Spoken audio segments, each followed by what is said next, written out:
Waktu umur 12 tahun, kan beliau dari umur 8 tahun sampai menikah kan tinggal sama Abu Talib. Dan Nabi SAW punya akhlak yang baik sekali, mulia sekali. Sampai Abu Talib itu sendiri malu dengan Nabi SAW. Di umur 8 tahun.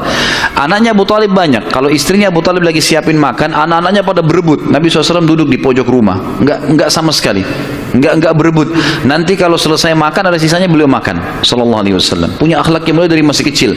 Sampai Abu Talib bilang sama istrinya, khusus untuk Muhammad sisipkan makanan.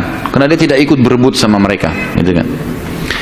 Baik, di umur 12 tahun, pernah satu waktu Abu Talib ini mau ke negeri Syam, urusan dagang. Pertama kalinya Nabi SAW, biasanya Nabi ini selalu pemalu, nggak banyak minta dan nuntut ke pamannya.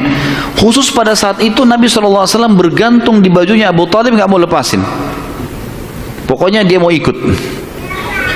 Abu Talib heran, tidak pernah Nabi SAW berperilaku begini. Musyawarah sama istrinya, nggak pernah Muhammad begini. Kenapa seperti ini? Pasti ada sesuatu gitu. Maka setelah musyawarah, kayaknya dibawa aja deh. Dibawalah ke negeri Syam.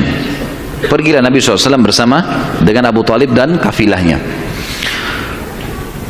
Pada saat mau tiba di negeri Syam, sebelum tiba di negeri Syam, kafilah ini melewatin sebuah gereja, teman-teman sekalian, dan di situ ada satu pendeta bernama Bahira.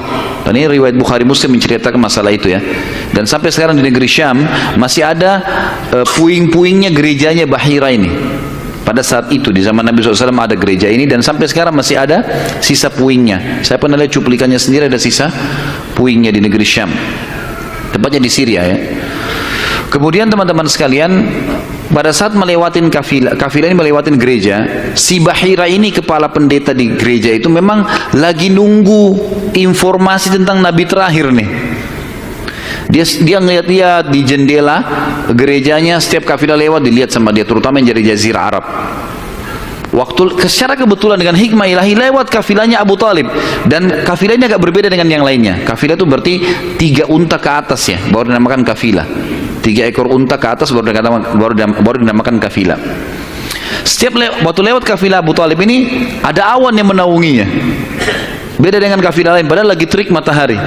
Dan tidak sengaja kafilah Abu Talib istirahat di sebelah gereja, dan ada pohon-pohon kurma yang berderet, itu semuanya seperti menundukkan daun-daunnya ke kafilah itu. Pendeta ini perhatikan, kafilah tanya ini, kirim satu orang, tanya mereka kafilah dari mana nih? Jawabannya dari Jazirah Arab. Dari mana? Dari kota Mekah. Kata Bahira, hidangkan makanan sebaik mungkin di gereja, undang semua kafilah ini masuk makan. Diundanglah. Ringkas cerita, masuklah mereka untuk makan, dan pada saat satu kafilah ini masuk, yang ditinggalkan di situ hanya Nabi SAW. Nabi nggak boleh masuk karena tradisi orang Arab dulu aib kalau anak kecil ikut makan. Nanti selesai orang tua makan baru makan. Tapi ini tradisi jahiliyah. Kalau sekarang antum lakukan, antum juga jahiliyah. Makan, kasih anak-anak makan. Kenapa harus disendirikan? Mungkin dia lapar, kesian. Baiklah.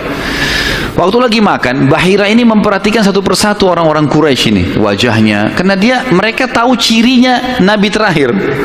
Alisnya, wajahnya, mukanya, kulitnya, jalur nasabnya, semua jelas. Tidak semua, tidak ada tanda-tanda kenabiannya. Ini mukanya muka biasa semua. Maka si Bahira tanya, apakah masih ada dari kafilah kalian yang tidak ikut makan?